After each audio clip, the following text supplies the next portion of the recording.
Ethan, a reserved young man, stands on a dimly lit train platform.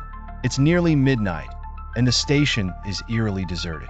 The announcement chimes. The last train to Meadowfield will arrive shortly. Ethan clutches a small, worn-out suitcase, glancing over his shoulder anxiously. The train pulls in with a deafening screech, and Ethan steps aboard.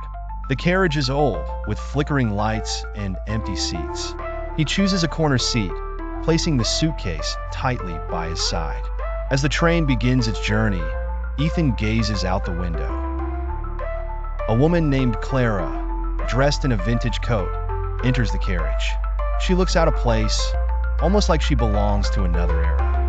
She smiles faintly at Ethan before sitting across from him. Heading home, she asks. Ethan hesitates, then nods.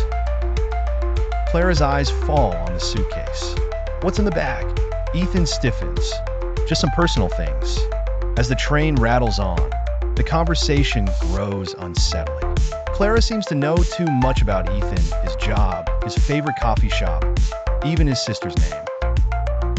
Ethan grows suspicious, his hand tightening on the suitcase handle. Who are you? He demands. Clara's smile fades. Someone who knows what you did. Ethan's breath catches. Flashes of a crime he committed earlier that day flood his mind. Before he can respond, the train screeches to a halt in the middle of nowhere.